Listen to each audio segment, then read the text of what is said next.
बगल में प्रदेश के प्रवक्ता माननीय हरीश खुराना जी हैं। मेरा विनम्र निवेदन है माननीय गौरव भाटिया जी से कि आपको संबोधित करें। धन्यवाद संजय जी। सभी पत्रकार बंधुओं को नमस्कार। आपके समक्ष जो मुद्दा केवल दिल्ली की जनता ही नहीं, पूरे भारत की जनता बात कर रही है और कह रही है, उसी को आगे बढ़ाने आए हैं। आज ये कहना गलत नहीं होगा कि देश की जनता कह रही है अगर सबसे बड़ा भ्रष्टाचारी कोई है तो वो दिल्ली के मुख्यमंत्री अरविंद केजरीवाल, मनीष सिसोदिया और आम आदमी पार्टी है। ऐसा क्यों है मैं बताता हूं। भारतीय जनता पार्टी ने दिखाया कि एक विपक्ष की भूमिका सकारात्मक रूप से जनता के सवाल कैसे मजबूती से उठाकर अपनी जिम्मेदारी का निर्वहन किया जाता है। सवाल क्या पूछे? सवाल पूछे कि अगर आम आदमी पार्टी की आबकारी नीति सही थी तो वापस क्यों ली गई? जवाब आया, विदेशी समाचार न्यूयॉर्क टाइम्स पत्रिका कहती है कि आम आदमी पार्टी का शिक्षा मॉडल बड़ा अच्छा है। सवाल पूछा अरविंद केजरीवाल जी, कोविड की दूसरी लहर आई, श्री नरेंद्र मोदी जी के नेतृत्व में भारतीय जनता पार्टी पूरे देश की जनता के साथ खड़ी हो गई, दवाई सुनिश्चित करी, अस्पताल में बेड हो, ऑक्सीजन मिले। दिल्ली के मुख्यमंत्री की कलम को, जिसको स्वास्थ्य, चिकित्सा, दवाई, बेड और ऑक्सीजन पर ध्यान देना था, अरविंद केजरीवाल की भ्रष्टाचारी कलम आबकारी नीति पे दस्तखत करने में लगी थी। मनीष सिसोदिया वो अकाउंटेंट बन के ये देख रहे थे कि आम आदमी पार्टी के खजाने में जनता के पैसे की कितनी लूट आएगी। ब्लास्ट हो रहा है, मेरे तो बहुत कम आ रहे हैं। और एक बात कहना गलत नहीं होगा, इनका बीच में ब्लास्ट हो रहा है। आज भारत की जनता कह रही है आप नहीं पाप है, भ्रष्टाचारियों का बाप है और जनता के लिए अभिशाप है। ऑडियो खराब है सर। ऑडियो ठीक है? बहुत डिस्टर्बेंस है सर पूरी ऑडियो में। ऑडियो ठीक है? अरे भाई उसका माइक से क्या सुनो उनको कह दो यहाँ पे कहीं जगह रोक दे पीछे, ठीक है? इसलिए रोके, साउंड खराब आ रहा है। ऑडियो ठीक आ रहा है? कहां से शुरू करें? शुरू से सर। आज ये कहना गलत नहीं होगा, भारत की जनता कह रही है आप नहीं पाप है, भ्रष्टाचारियों का बाप जनता के लिए अभिशाप है। अरविंद केजरीवाल और मनीष सिसोदिया। आज ये सवाल, वो कहते हैं कि 2024 का चुनाव है, सब पूछ रहे थे मोदी जी वर्सेस कौन, अब कह रहे हैं मोदी जी वर्सेस अरविंद केजरीवाल। अरविंद केजरीवाल जी, आज लोग कह रहे हैं जिसने भी दिल्ली को ठगा है, जिसने भी दिल्ली को ठगा है वो अरविंद अरविंद केजरीवाल का सगा है। और मत भूलिए, ऐसी बड़ी बड़ी बातें, शेख चिल्ली वाली बातें आपने पहले भी करी थी। बनारस गए थे, मुंह की खाई थी। उत्तर प्रदेश में जमानत जब्त हो जाती है आपकी। उत्तराखंड, गोवा में क्या हुआ हम सब जानते हैं। आज जो सवाल पूछे जा रहे हैं, अरविंद केजरीवाल जी की नाक के नीचे भ्रष्टाचार हुआ, आपने होने कैसे दिया? जब समय था जनता के आंसू पोंछने का, तब आप घोटाला करके आबकारी नीति क्यों ला रहे थे? क्या जनता की चिंता आपको नहीं है? केवल रुपया कमाना, लूट खसोट करना, भ्रष्टाचार फैलाना आपका मकसद है, इसलिए आप राजनीति में आए थे। और इसका उत्तर ना न्यूयॉर्क टाइम्स का वो आर्टिकल हो सकता है, इसका उत्तर ना राजनीतिक द्वेष की बात करना हो सकता है, इसका उत्तर सब लोग मुझसे डरे हुए हैं। अरविंद केजरीवाल जी, आपसे कोई डरा हुआ नहीं। जैसे जैसे खुल रही है कड़ी, पास आ रही है आपके हथकड़ी। ये जो कड़ियां खुल रही हैं, सब जानते हैं कि आप कितने घबराए हुए हैं। ये वही अरविंद केजरीवाल है जो रोज सुबह शाम टैक्स पेयर के रुपए से इश्तिहार देते थे, टीवी पे बैठते थे। और आज जनता ने 3 सवाल क्या पूछ लिए? 3 सवाल, और आपकी नींव पूरी तरह से खिसक गई। आपकी स्वघोषित ईमानदारी की इमारत ढह गई। मैं पुनः एक बात कहूंगा, अरविंद केजरीवाल जी, आपको जनता को जवाब देना चाहिए। आपने प्रथम दृष्टया भ्रष्टाचार किया, बड़ा घोटाला किया, यह आपत्तिजनक है, चिंताजनक है। लेकिन सवाल मैं नैतिकता का उठाता हूं। दिल्ली वासियों की जान इसलिए गई क्योंकि जब दिल्ली के मुख्यमंत्री को कोविड की दूसरी लहर में यह सुनिश्चित करना था कि दवाई मिले, बेड मिले, ऑक्सीजन मिले, तब आप ठेकेदारों से मिलकर यह तय कर रहे थे कि वो कितनी कमाई करेंगे और आपके पास वापस कितना आएगा। यह राजनीतिक नैतिकता का प्रश्न है। दिल्ली में शराब कुछ दिन ना बिकती, चल जाता, लेकिन आम आदमी को उसकी सांसें मिल जाती, यह जरूरी था, यह कर्तव्य था आपका। संविधान की शपथ इस बात की ली थी। इसके साथ मैं देखता हूं बार बार प्रेस कॉन्फ्रेंस हो रही है, और बहुत दुख हुआ मैंने जब मनीष सिसोदिया जी की प्रेस कॉन्फ्रेंस देखी और उन्होंने कहा, भारतीय जनता पार्टी वाले कह रहे हैं हजारों करोड़ रुपए का घोटाला हुआ है, लेकिन एफआईआर कह रही है केवल 1 करोड़ का घोटाला है। आप इनकी नीयत और सोच देखिए। घोटाले का भी जस्टिफिकेशन यह है कि यह छोटा 1 करोड़ का घोटाला ही लिखा है। तो मैं 2 बातें मनीष सिसोदिया जी आपको मुफ्त की सलाह दे देता हूं। पहली बात, जो एफआईआर में लिखा गया है ना, यह कोई इंसाइक्लोपीडिया नहीं होता है। ये जो पूछताछ हो रही है, जो तथ्य सामने आ रहे हैं, हर भारतीय को यह यकीन है कि जांच एजेंसी अपना काम कर रही है और सत्य बाहर आएगा।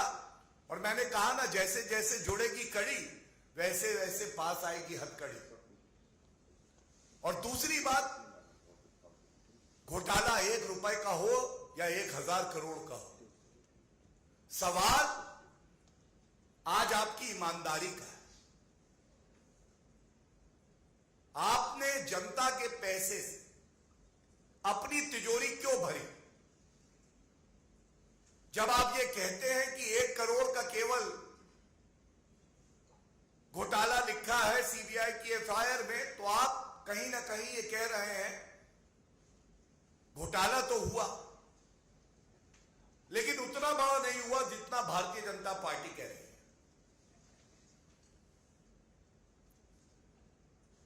और राजनीति में ईमानदारी, विश्वसनीयता, यह आधारशिला है जो रिश्ता एक नेता का जनता के साथ होता है, जिसका उदाहरण आदरणीय प्रधानमंत्री श्री नरेंद्र मोदी जी हैं, हमारी पार्टी के राष्ट्रीय अध्यक्ष श्री जेपी नड्डा जी।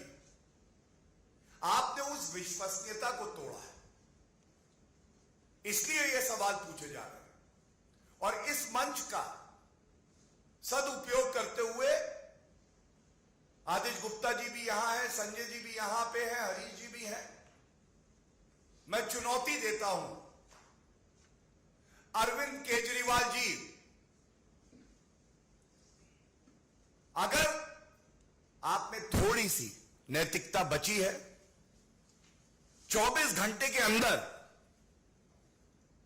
24 घंटे के अंदर, यह समय बहुत है एक ईमानदार के लिए, आप केवल यह बताइए कि अगर आपने घोटाला नहीं किया तो आबकारी नीति वापस क्यों ली? 144 करोड़ की छूट आपने क्यों दी, जिससे कि सरकार के कोष को घाटा हुआ? 30 करोड़ का जुर्माना आपने माफ क्यों किया? और अगर आप, जैसा आप कहते हैं, कट्टर ईमानदार हूं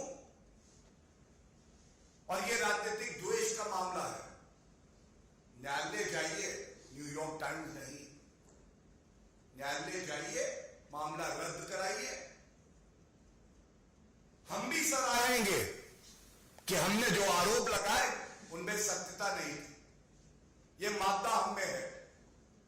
और अरविंद केजरीवाल जी, आप अपना मॉडल बताते हैं, मैं एक बात जरूर कहूंगा, आज अरविंद केजरीवाल मॉडल का मतलब है आईएसआई मार्क की गारंटी से ज्यादा बड़ी गारंटी अरविंद केजरीवाल की करप्शन गारंटी।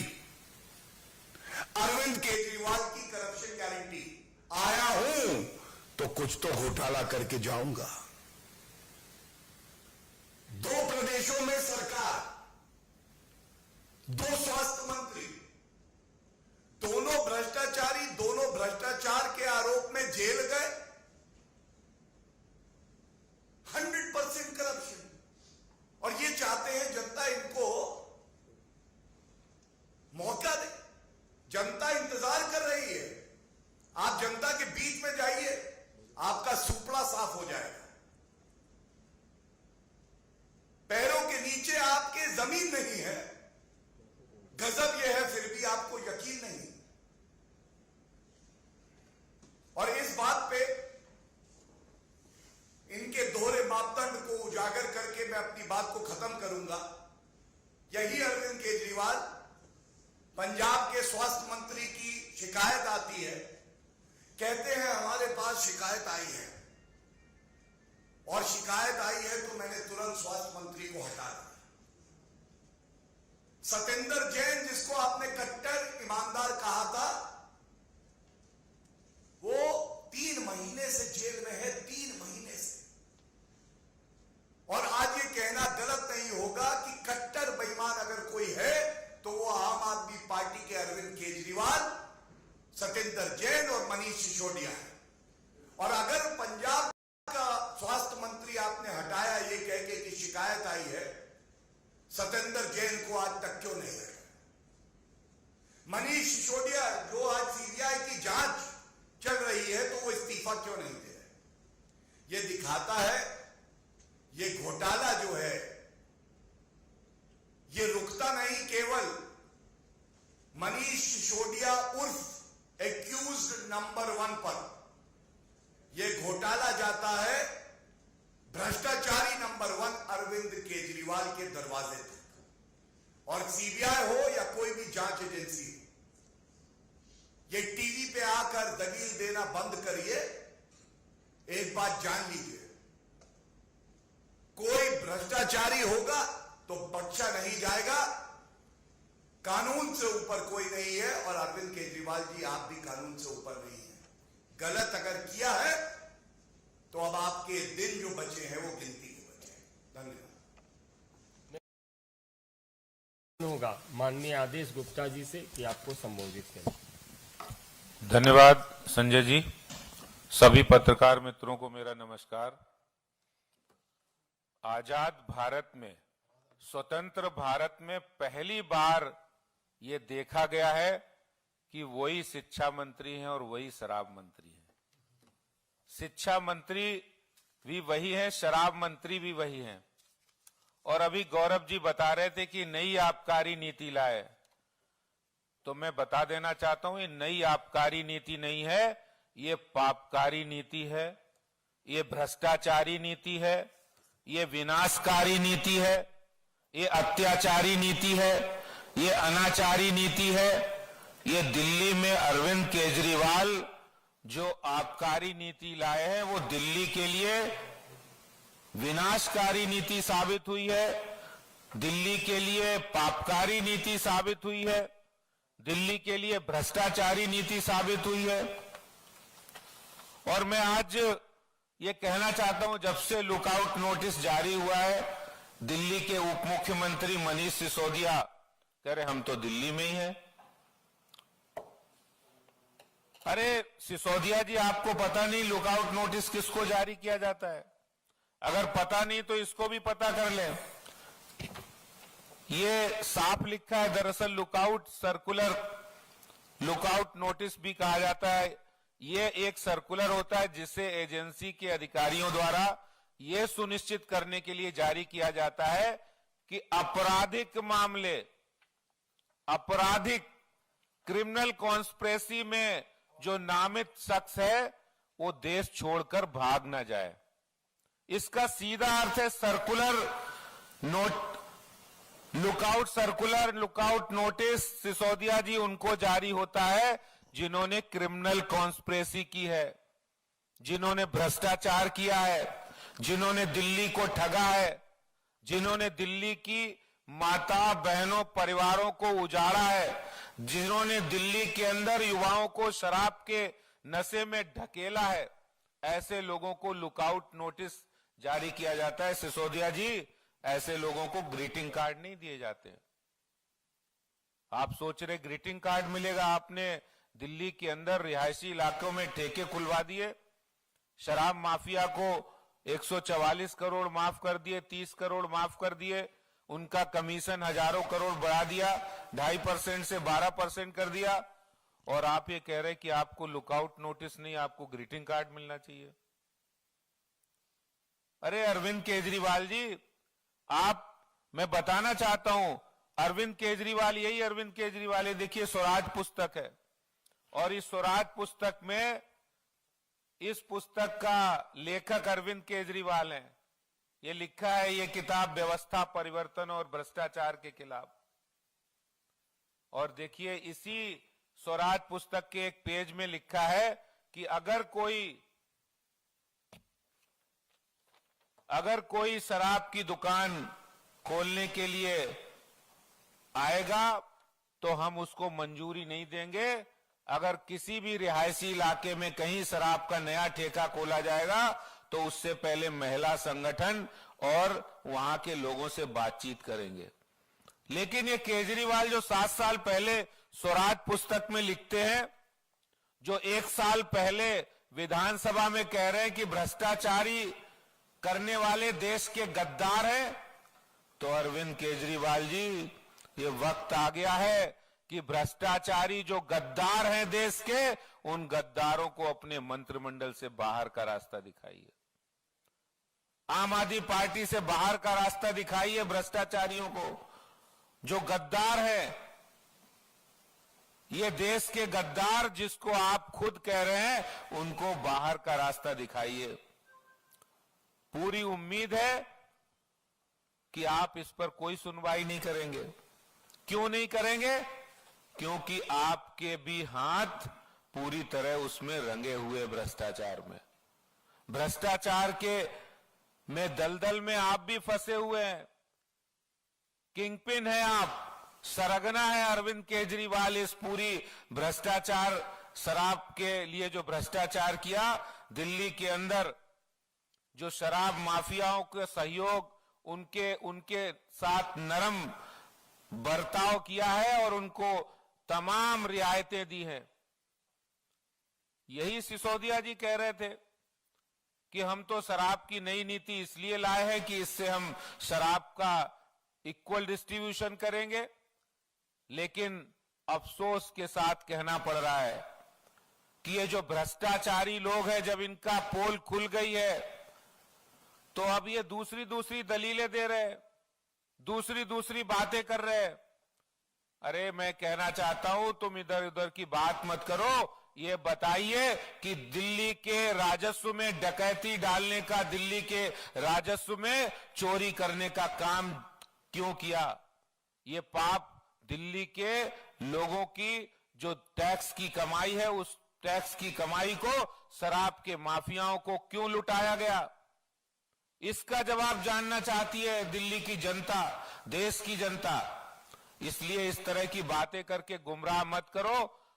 आपकी पोल पूरी खुल चुकी है और जो भ्रष्टाचारी हैं, अब उनका पोल खुल के उनकी जेल की दरवाजे तक जाने की बारी है।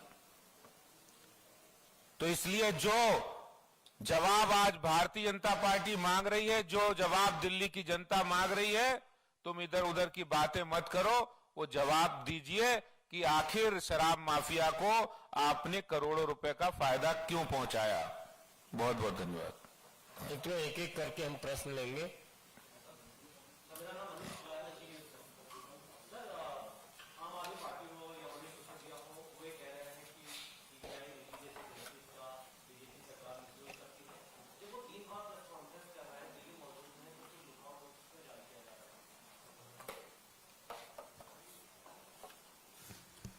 देखिए, जो प्रश्न आपने किया दो भाग में उसे बांटते हुए, ये नया फैशन है आजकल भारतीय राजनीति में, खासकर विपक्ष की पार्टियां जब देश को, प्रदेश को लूटते हैं, भ्रष्टाचार करते हैं, तो नहीं सोचते। जब कांग्रेस के शासन में जांच एजेंसियों को पिंजरे का तोता बनाया था, तब नहीं सोचा था। आज जब जांच एजेंसियां अपना काम करती हैं, भ्रष्टाचारियों को पकड़ती हैं, जनता का रुपया जो लूटा गया है वापस लाती हैं, तो कहा जाता है ये राजनीतिक द्वेष का मामला है। लेकिन ये सवाल जरूर पूछा जाना चाहिए अरविंद केजरीवाल, मनीष सिसोदिया, सोनिया गांधी, राहुल गांधी, रॉबर्ट वाड्रा, पी चिदम्बरम, कार्ति चिदम्बरम, आप लोग न्यायालय जाते हैं, वहां से ये मामले रद्द नहीं होते। ये जिस दिन एक फैसला सर्वोच्च न्यायालय या उच्च न्यायालय का दिखा देंगे कि ये न्यायालय ने कहा कि ये राजनीतिक द्वेष का मामला है, उसके बाद इनकी बात में कुछ वजन होगा। आज तो ये ओछी हल्की निंदनीय राजनीति कर रहे हैं, और ये कहना गलत नहीं होगा। ये सवाल अपने आप में बड़ा गंभीर है जब आप कहते हैं कि वो यही हैं, लुकआउट नोटिस क्यों जारी किया? एक ईमानदार जांच एजेंसी ईडी को इडियट बुलाइए। सीबीआई अपना काम कर रही है कि कुछ भी हो जाए, इन कट्टर बेईमानों को भागने नहीं देंगे। कानूनी प्रक्रिया के तहत लुकआउट नोटिस करती है। पूछा जाता है ये यही दिखाई दे रहे हैं, क्यों किया? क्योंकि कानून प्रक्रिया ये कहती है कि आप इस तरह से लुकआउट नोटिस जारी कर सकते हैं, और इसलिए किया गया। यह न्याय संगत है, उचित है। और देश में यह बदलना चाहिए कि अपनी जांच एजेंसियों पे सवाल उठाने के बजाय वो माइक अरविंद केजरीवाल के सामने रख के पूछा जाए, ये बताओ घोटाला किया क्यों? ये बताओ जनता का दुख जो तुम्हें हरना था, वो हरने की बजाय तुम करोड़ों को घोटाला क्यों कर रहे थे?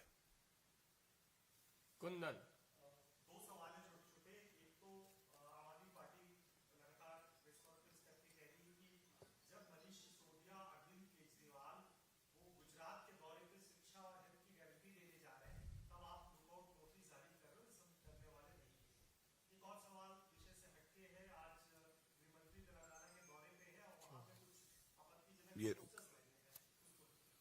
देखिए, पहले सवाल के उत्तर में मैं ये कहूंगा, मुझे दुख होता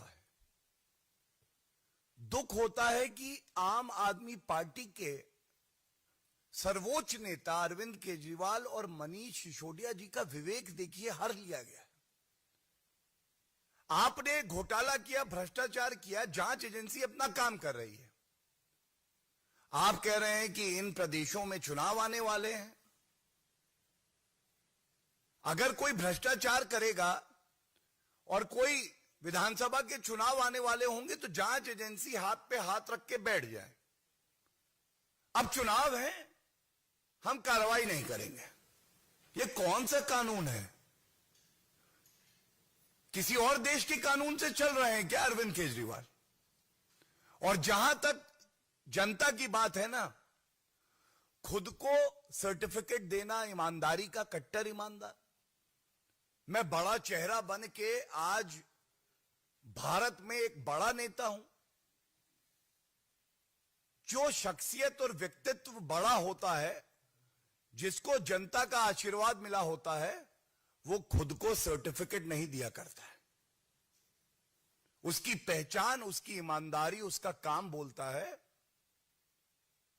जनता की आंखों में अरविंद केजरीवाल हैं जीरो, खुद की आंखों में वो हैं हीरो।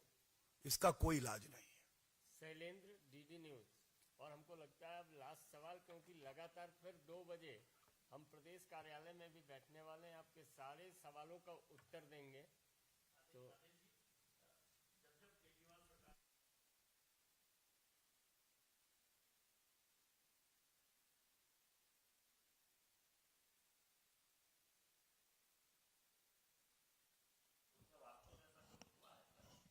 देखिए, मैं एक ही बात कहूंगा कि अभी जो हायर एजुकेशन में और स्किल डेवलपमेंट में उन्होंने एक पॉलिसी निकाली दिल्ली में, जिसमें बच्चों को मदद करने के लिए बात कही। बड़ी अच्छी पॉलिसी थी, बनाई थी। पूरी देश और दुनिया में उन्होंने बड़े बड़े इश्तहार किए, एडवर्टीजमेंट किए। तो जब आरटीआई का जवाब आया कि भाई कितने बच्चों को आपने मदद की, तो 2 बच्चों को उन्होंने कहा कि हमने लोन दिया। लेकिन जब एक और आरटीआई लगाई तो ये आया कि अप्रूवल इसमें 2 बच्चों को दिया गया था कि 2 बच्चे पढ़ाई करें, लोन दिया गया। लेकिन जब आरटीआई दूसरी लगाई तो डिस्पर्सल 0 था। यानी 2 छात्रों की सहायता के लिए उन्होंने अप्रूवल दिया, लेकिन उनको सहायता प्रदान नहीं की गई। जब एक दूसरी आरटीआई लगाई तो इसी स्कीम का उन्होंने प्रचार इतना किया कि 19.5 करोड़ रुपया उस पर खर्चा किया। ये मैं नहीं कह रहा हूं, ये आरटीआई का जवाब है, मेरे पास आरटीआई भी है। तो सवाल ये उठता है कि दिल्ली सरकार स्कीम तो बहुत बनाती है। उन्होंने 39 स्कीम 7 वर्षों में ऐसी बनाई, 39 स्कीम, जो सिर्फ स्कैम तक ही सीमित रही, जिनका प्रचार के रूप में स्कैम हुआ, जनता तक वो पहुंची नहीं। तो ये एक बड़ा सवाल है। इसलिए उनका जो प्रचार तंत्र है, इससे पता लगता है, मैं एक नहीं अनेक स्कीम बता सकता हूं जिसमें उन्होंने स्कीम की वास्तविक ग्राउंड के लिए कितना खर्चा किया और करोड़ों में प्रचार के लिए खर्चा किया। तो सवाल उठता है कि ऐसा कुछ हुआ होता तो शायद दिल्ली के लोग अनुभव करते। अंतिम सवाल है। हाँ,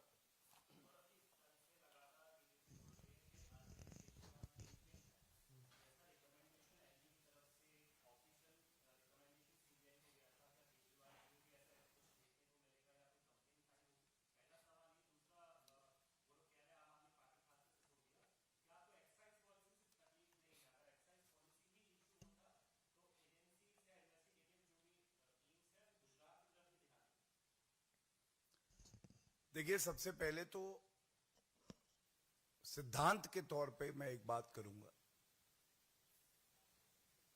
अगर अरविंद केजरीवाल जी ने भ्रष्टाचार को बढ़ावा दिया है, जो प्रथम दृष्टया प्रतीत होता है, ये जांच एजेंसियां जो है ना, ये अब पिंजरे का तोता नहीं है। ये अपना कार्य करेंगी और कानून की नजरों में अरविंद केजरीवाल जी भी एक सामान्य नागरिक हैं। दूसरा जो आपने कहा, बार बार इसे चुनाव से जोड़ के ये जो वक्तव्य दे रहे हैं, जिस तरह की भ्रष्टाचारी निकम्मा मुख्यमंत्री होने की छवि अरविंद केजरीवाल जी की बन गई है, उनके लिए ये अच्छा है कि जब तक रिपोर्ट कार्ड उनका जनता दे ना दे, और जिस दिन ये रिपोर्ट कार्ड आएगा वो ये जान जाएंगे कि आजाद भारत की राजनीति में सबसे भ्रष्टाचारी नेता कोई है जिसको सारे एफ मिले फेल, वो अरविंद केजरीवाल ही है। बहुत बहुत धन्यवाद। धन्यवाद। पुनः मिलेंगे।